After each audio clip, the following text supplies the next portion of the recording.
Baik, saya share screen-nya. Hari ini kita akan bicara tentang OLAP, Online Analysis Processing. Ya. Oke, database data warehouse pada dasarnya ada dasar dari DSS, ya. DSS Decision Support System. Ya, tujuannya untuk mendapatkan satu keputusan yang tepat dan cepat, ya. Tepat dan cepat. Nah, kalau kita bicara data, apa yang disajikan dengan data agak sulit untuk terbantahkan dibanding kalau kita berargumen tanpa data, gitu ya. Jadi DWH yang di dalamnya kita mengolah data, kemudian ini menjadi satu sistem yang mensupport sistem DSS, gitu ya. Nah, pada prinsipnya data sebagai representasi dari lingkungan pekerjaan, gitu ya, lingkungan situasi dari konsumen, pasar, ya. Itu merepresentasikan itu. Nah, pada saat ini perusahaan yang tidak memiliki data itu akan tersisih, cepat atau lambat akan tersisih, ya. Makanya sekarang kelas-kelas retail kecil, Alfamart misalkan, yang kecil-kecil di perumahan-perumahan, mereka mengeluarkan kartu semacam kartu diskon. Padahal di dalamnya kan ada ID-nya. Jadi itu juga semacam kartu untuk pelanggannya.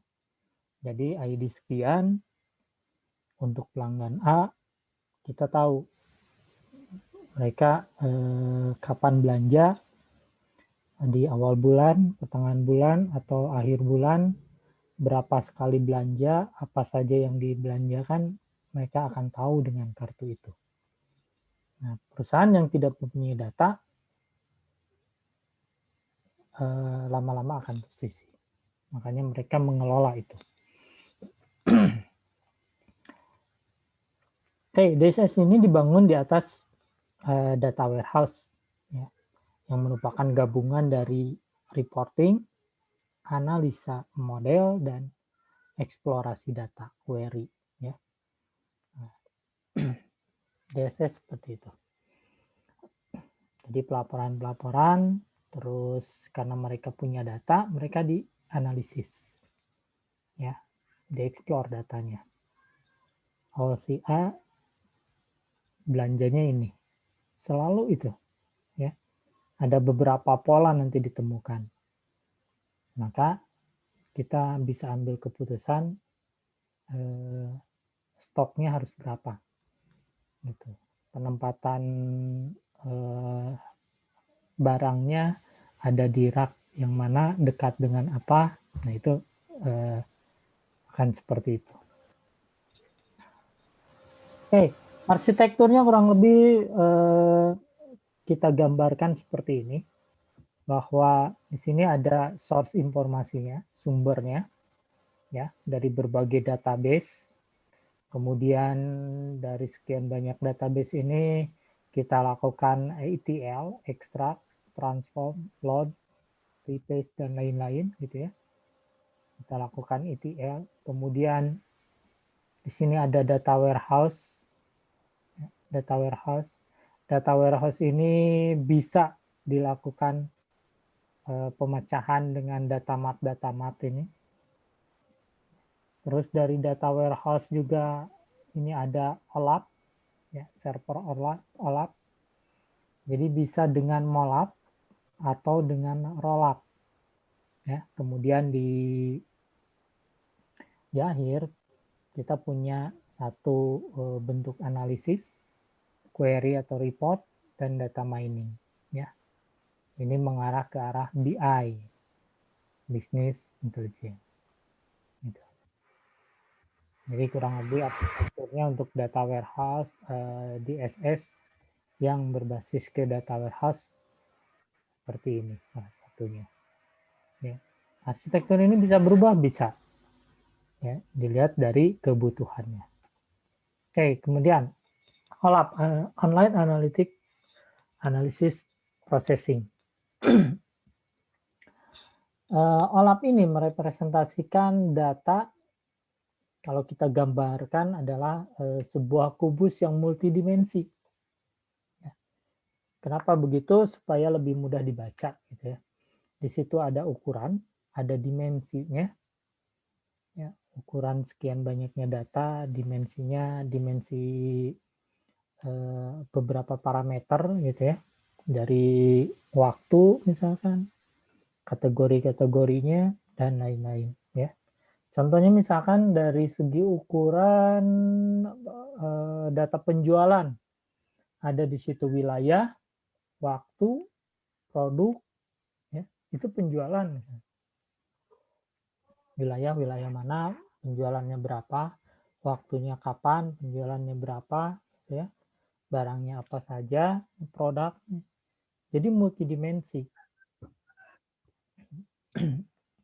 Nah, dari ukuran ini kemudian disimpan dalam tabel-tabel fakta. Ya, tabel-tabel fakta. Dimensi dalam tabel dimensi. Nah. Oke, jadi kalau digambarkan bisa seperti ini penggambarannya. Ada finance, misalkan ada produk, ada account, ada macam-macam situ. Ya. Ini tergabung dalam kubus multidimensi. Ya, ada waktunya, ada wilayahnya, semua sih. Ya. Nah,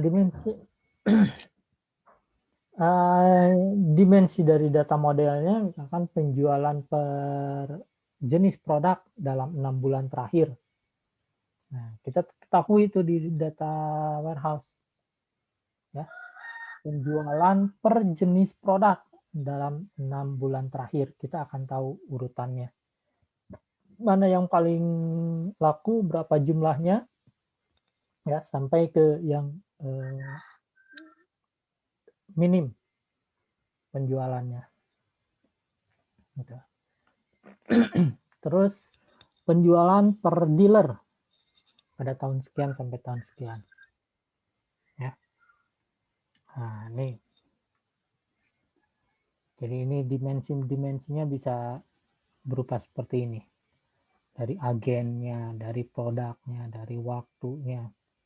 Nah, ini kita kan punya tabel fakta seperti ini. Ya.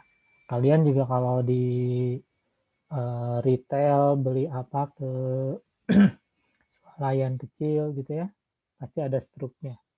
Itu adalah tabel fakta salah satunya. Di situ ada merepresentasikan produknya, ada kode waktunya, ya, harga dan lain-lain. Oke. Nah, dimensi ini ada, jadi punya beberapa atribut ya. Ada dimensi dealer ya, dari alamat, nama manajernya, terus anggotanya siapa aja ya, dari dealer ini, berapa banyak penjualannya. Nah, produk ada harga, merek, warna. Kemudian dimensi umumnya secara hierarki dari waktu, misalnya ada hari, bulan, tahun, atau kuartal, semester, ya, tergantung kebutuhan kita. Apakah kita menentukannya pakai kuartal, atau dimensi dengan tahun, atau cukup hari, bulan, dan tahun saja. Kemudian produk, dari jenis produknya, warnanya. Ya. Nah, ini bisa dianalisis. Kenapa misalkan NMAX yang warna putih bisa lebih mahal daripada yang warna abu? Kenapa? Dibilang, oh putih banyak peminatnya. Banyak peminatnya ini dari mana? Nah, ada tuh kan jenis-jenis produk yang ternyata warna putih ini penjualannya sekian ribu. Ya, 2 kalinya atau 3 kalinya dari warna abu. Jadi harganya agak lebih tinggi karena peminatnya tinggi misalkan. Ya. Itu ada by data. Ya. Kemudian kalau kita buka lagi, dimensinya akan menjadi seperti ini. Ya, dimensi dealer, di situ ada wilayah, distrik, agen, ya sampai ke bawahnya. Kemudian produk juga ada seperti ini ya, pabriknya, mereknya, produknya apa aja, ya macam-macam produknya di situ juga apa aja gitu ya.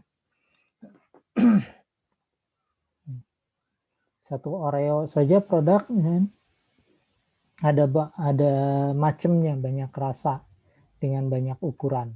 Nah ini di sini nih, ya, diuraikan lagi. Nah bagaimana kita tahu ini? Ada tadi ETL ya, sehingga bisa kita tahu hierarki dimensi seperti ini. Oke, kemudian kubusnya kita buka seperti ini, ya dari yang tabel fakta ini untuk belanja. Tapi kalau digabungkan terus kemudian dibuatkan seperti ini ya secara 3 dimensi, ini dari tabel fakta nih struk belanja kita masuk ke sini ya. Kemudian ya, operationnya ada slice by dan this, terus roll up dan drill out atau pivot. Ini ilustrasinya, misalkan dimensinya dari waktu, ya Senin, Selasa, Rabu, Kamis, Jumat dan seterusnya. Ini pelanggannya, di sini produknya, ya. Ini satu dimensi penjualan. Oke. Nah, kemudian lihat slice, this dan pivot. Slicing dan this. Ini mengambil satu potongan kubus, ilustrasinya adalah mengambil satu potongan kubus yang berdasarkan nilai tertentu pada satu atau beberapa dimensi. Ya, jadi kalau kita lihat di sini, misalkan penjualan produk hari Senin, ya produk apa aja, pelanggannya siapa, nah, kurang lebih seperti itu. Jadi kita potong tuh, ya kita potong. Atau di sini tanggal 1 pelanggannya siapa aja, produknya produk mana yang laku, ya, dibuatkan seperti ini.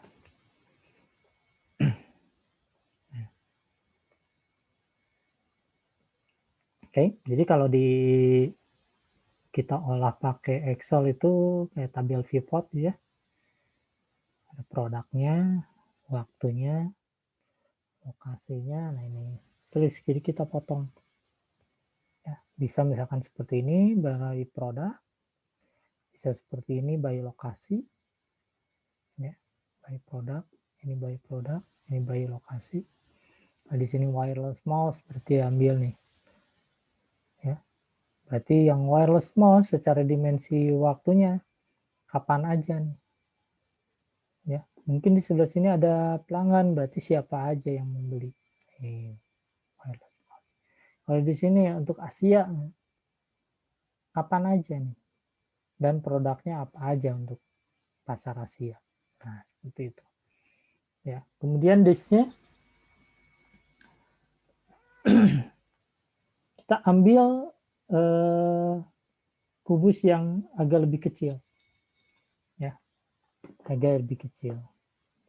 Dari sini time-nya kalau yang besarnya ini tahun, maka agak lebih kecil lagi kita ambil kuartal 1, 2, 3, 4 gitu ya. Terus ini untuk dimensi cellphone-nya, ini merek-mereknya Nokia, Motorola, Ericsson, ya, Sanyo dan lain-lain. Kemudian di sini lokasinya Kanada, US, Meksiko, dan yang lainnya. Ini diambil satu ini untuk yang disk. Oke. Nah, pivotnya menampilkan nilai-nilai ukuran dalam tata letak tabel yang berbeda. Ini menggabungkan dua atau lebih dimensi ke dalam hierarki yang subdimensi. Nah, ini digabungkan. List dengan pivot. List dengan pivot. Di sini penjualan. Toko 1, toko 2. Di sini produknya. Di sini untuk harganya di tanggal 1. Ya. Ini kalau digabungkan misalnya seperti ini. Toko 1. Ya. Toko 1. Ini yang toko 2-nya. Produknya sama, electronic toy, clothing dengan kosmetik. Oke. Ini per tanggal, jadi di sini ada perubahan waktunya di sini. Ya. Kemudian ada roll up dan drill down. Roll up ini generalisasi satu atau beberapa dimensi dengan merangkum nilai-nilai ukurannya. Naik ke atas dalam hierarki dimensi. Nah, drill down kebalikannya. Dia memilih dan menampilkan data rincian dalam satu atau beberapa dimensi. Ya. Contoh misalkan seperti ini. Ya. Di sini ada beberapa dimensi. Ditarik ke sini, roll up. Tapi kalau dipecah, drill down. Ya. Ini ditarik, karena kita dapat summary-nya, roll up. Ya. Tapi kalau dari summary sini, dipecah, diuraikan lagi, itu menjadi drill down. Agregasi pada hierarkinya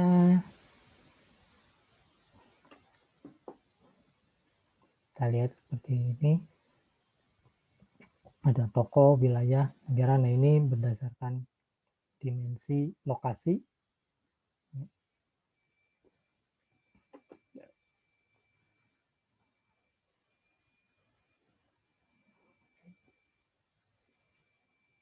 Oke, data agregat disimpan, dihitung dan ditambahkan dalam tabel fakta untuk meningkatkan kinerja query. Nah, di sini ada query. Ya, ini kita dimensi-dimensinya kita masukkan sehingga kita dapat query-nya. Ya, dihitung untuk kinerja query. Operasi lainnya ada ranking. Kita ranking, misalkan ada top 20% tertinggi, ya, atau tadi penjualan yang lebih besar dari sekian ribu. Nah, itu bisa. Terus berdasarkan fungsi waktu, rata-rata perharinya berapa dalam minggu misalkan. Terus minggu itu dibandingkan dengan minggu berikutnya, dapat rata-ratanya dalam 2 minggu, atau dalam 3 minggu, berarti sebulan gitu ya, 4 minggu tuh dibandingkan berapa rata-ratanya. Hari Senin juga kalau dibandingkan dapat rata-ratanya berapa. Itu misalkan fungsi waktu. Ya, bisa kita kalkulasikan dibandingkan seperti itu. Oke. Arsitektur aplikasi dari OLAP, ya, bisa kita gambarkan seperti ini. Ini ada satu DBMS server. Ya, DBMS server di sini ada data warehouse-nya, ada metadata-nya, ya. Kemudian ada OLAP server, ya, yang tadi kubus-kubus tadi. Ingat karena DWH ini subjek orientasinya, maka kubus ini subjek, ya, subjektif. Apa dari manajemen yang mau diambil, itulah subjeknya. Ya. Jadi mungkin saja dari data sekian banyak data tidak diambil semua. Itu tergantung dari manajemen data yang mana yang mau diambil. Itu subjeknya. Nah, kemudian multidimensi client. Nah, di sini ditampilkan report. Oke, kemudian dari sisi teknologi penyimpanan, ya, teknologi OLAP-nya ada rollup, mollup, dan hollup. Ya, kita lihat rollup ada dari relasional DBMS dengan SQL standar dengan optimasi kinerja.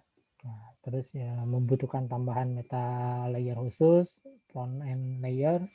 Kemudian skemanya adalah skema star dan snowflake. Kita lihat untuk yang rollup, keuntungannya dia menampung volume yang besar. Terus teknologinya lebih baik, kinerjanya lebih baik. Terus memungkinkan data warehouse untuk berubah, ya, berdasarkan skemanya. Oke, ada pertanyaan dulu?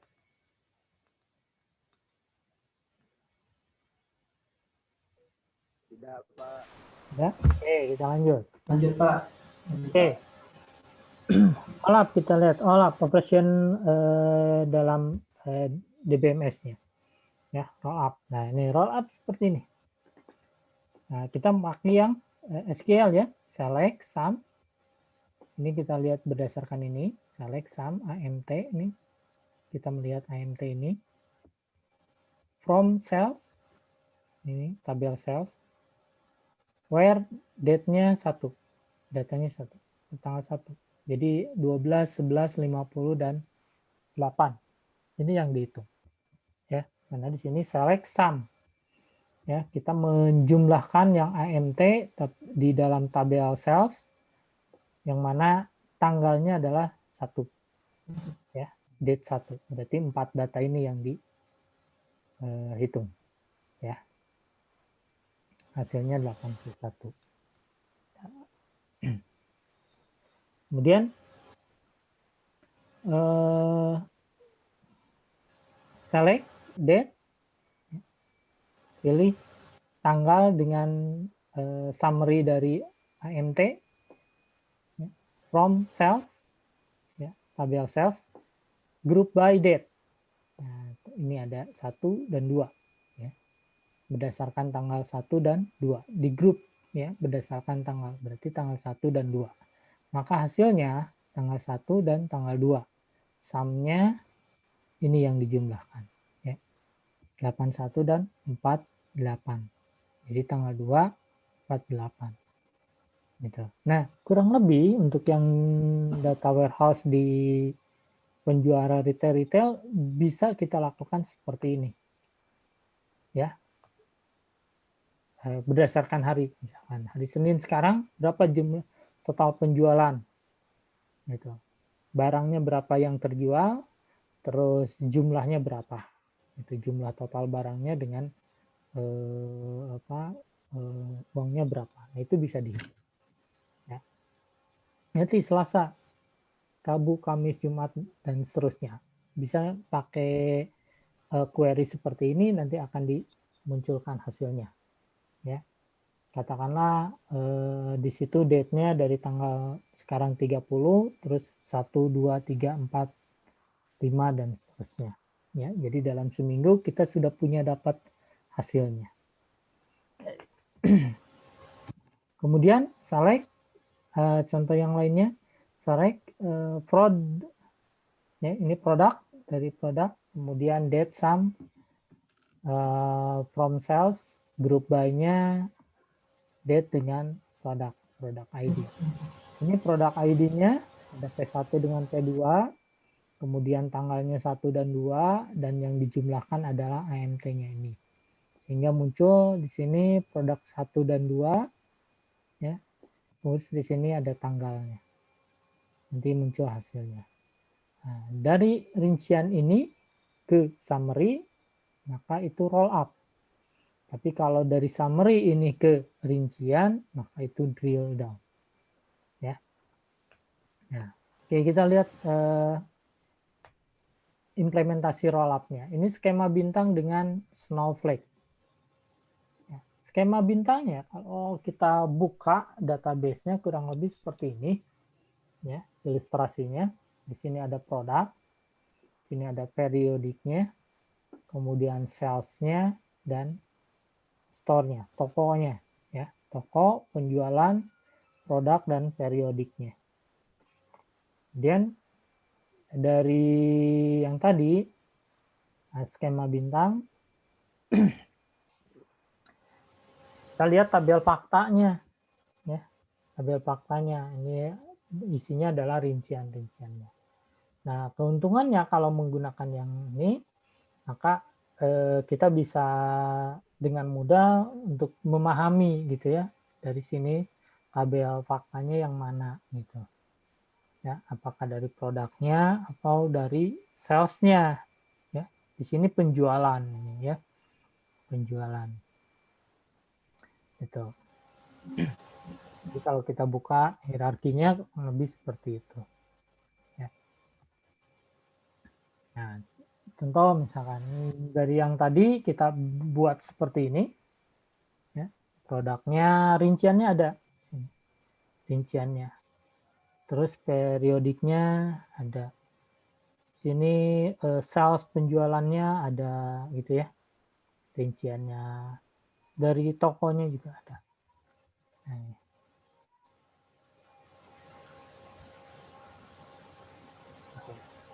oke. Nah, jadi dari sini kita bisa mengukur nih produk mana saja yang memang laku ya para periodik tertentu. Misalkan jelang puasa ya atau jelang lebaran, kita tahu ada lonjakan produk kan di sini. Berdasarkan apa? Berdasarkan data penjualan. Ya.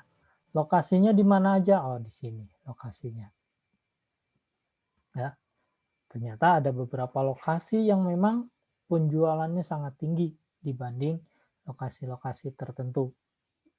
Kenapa? Nah, itu bisa jadi bahan bagi manajemen untuk menentukan kebijakan. Apakah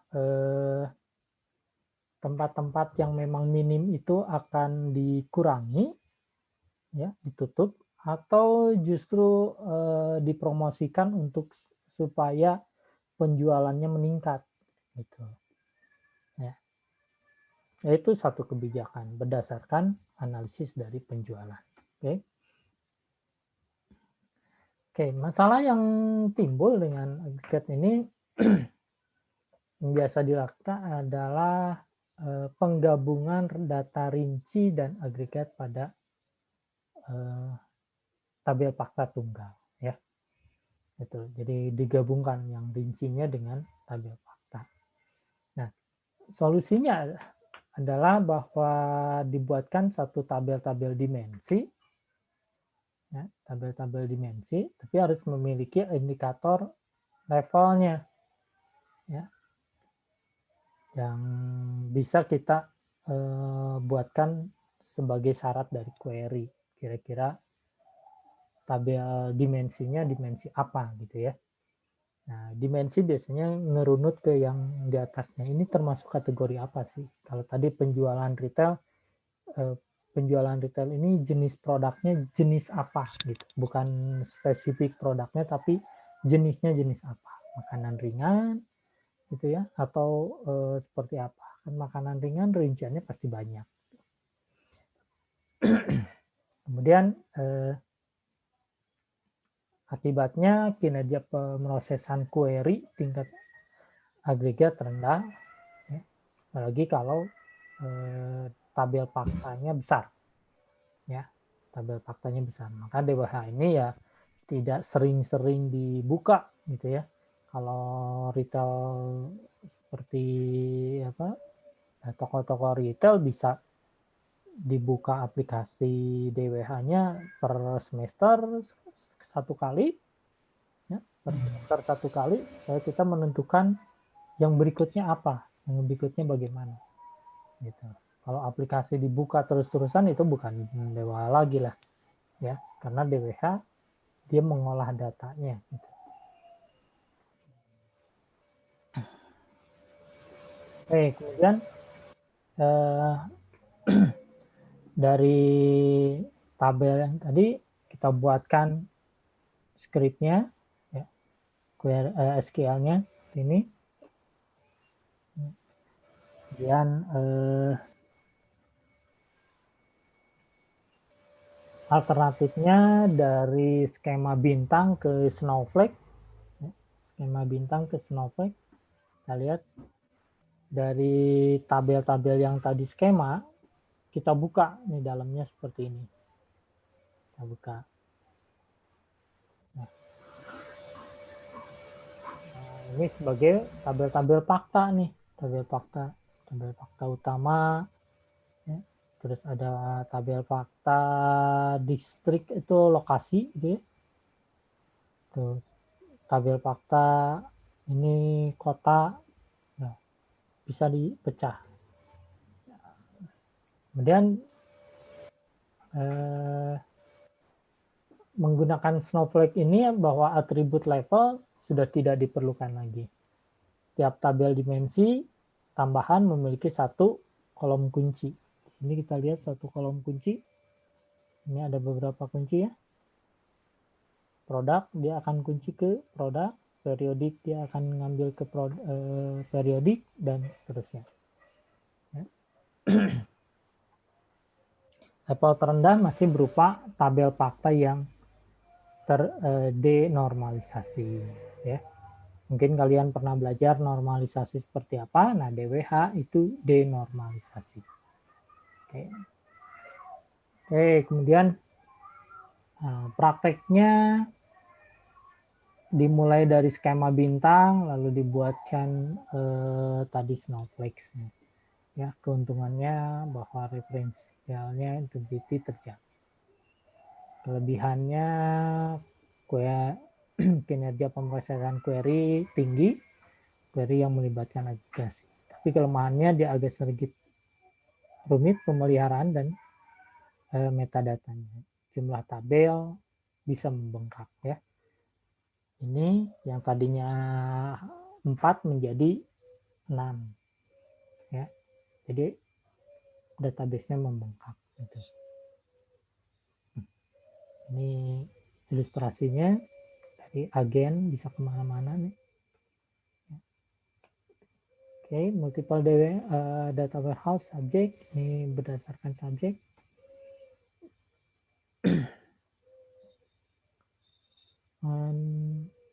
View-nya subjek pertama, yang kedua, molap. Ya, molap ini menyimpan data sesuai dengan struktur kubusnya, ukuran disimpan dalam array, array diindeks oleh dimensi, seterusnya akses langsung ke array, ya. Dan di sini juga belum ada standar untuk aksesnya. Keuntungannya bahwa kinerja query-nya tinggi dibanding rollup, kemudian lebih efisien, fleksibel, tapi kelemahannya volume datanya menjadi terbatas, terus relatif mahal. Nah, untuk yang rollup-nya gabungan dari rollup dengan molap, menyimpan data rinci, akses data secara molap, gitu ya. Nah, mana yang mau dipakai, rollup, molap atau holap? Nah, ini tergantung pada situasi dan kondisi di lapangan. Gitu. Mana yang terbaik? Gitu. Kalau emang mana yang lebih mudah untuk diterapkan. Data pada tingkat transaksi ini, rollup alasannya bahwa data pada tingkat transaksi kita pakai rollup. terus membutuhkan data rinci, terus banyak query ad hoc, bukan data yang rekomendasi. Itu menggunakan rollup. Contohnya misalnya telekomunikasi ada data record, terus situs e-commerce, penjualan kartu kredit, atau tadi retail dan lain-lain, itu menggunakan rollup. Nah, untuk yang molapnya digunakan apabila data yang tersedia merupakan data agregat. Terus hanya membutuhkan data agregat. Contohnya misalkan analisis dan penyusunan anggaran oleh bagian keuangan. Ya, analisis dan penyusunan anggaran. Kemudian analisis penjualan. Ya. Nah, dari data rinci yang swalayan, kalau datanya kita lakukan analisis, maka datanya kita menggunakan yang OLAP. Sedangkan OLAP menggunakan OLAP baik pada rinci dan agregat. Nah, ini seperti gabungan ya. Nah, contohnya retail dan bank atau JK yang melakukan OLAP.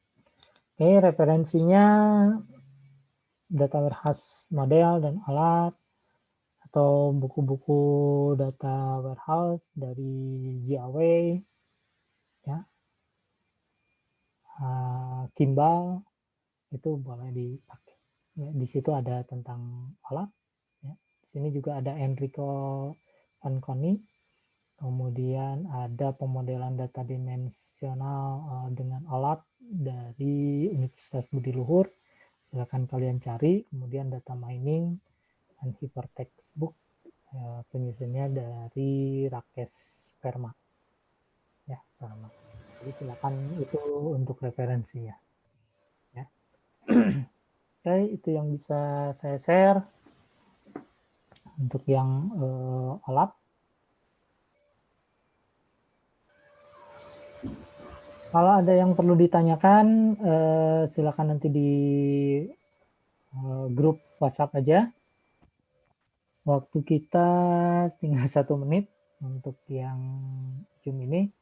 Kalau yang sekarang belum hadir, hasil rekaman ini saya upload di YouTube, nanti saya share di grup ya. Jadi nanti kalian bisa lihat ya. Kalau perlu like, maka di like juga. Nanti saya proses ya untuk tanya jawab, silakan di grup atau di classroom.